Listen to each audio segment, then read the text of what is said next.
Hi everyone, Monique here, Little Gems Creations 1. Today we are rolling for another Granny Square.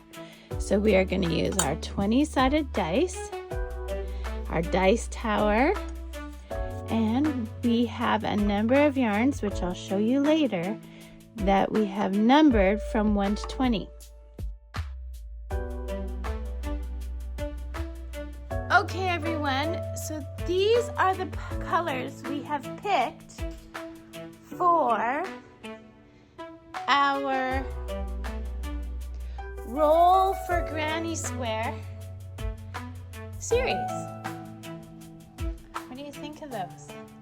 They're all different brands, but they're all the same weight. They're 4-ply, medium weight, or worsted weight yarn.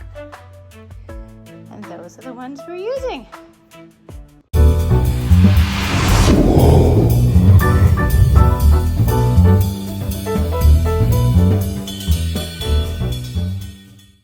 So let's start with our first roll.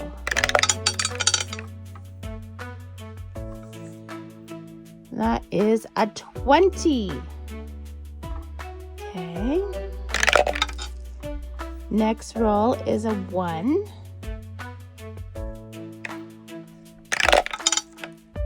Next roll is a 17.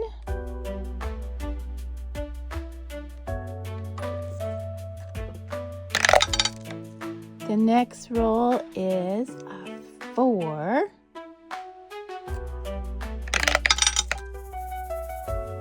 And then a 13.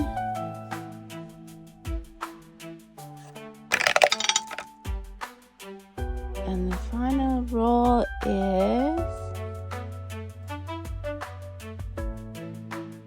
18. Okay, so we've got another Granny Square. So we're going to make that in just a moment.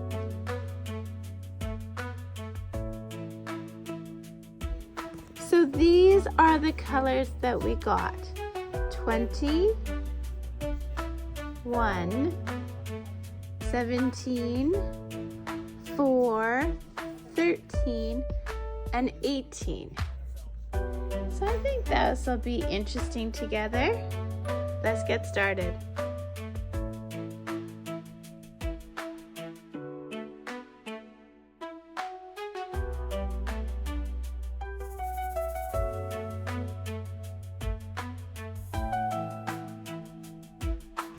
So this is the finished product of our roll for Granny Squares. So isn't it nice? It's different colors, I tell you that for sure. Anyway, thanks so much for watching. Don't forget to hit the like and subscribe and check that description because I put all kinds of neat things in the description. Have a great day. Bye now.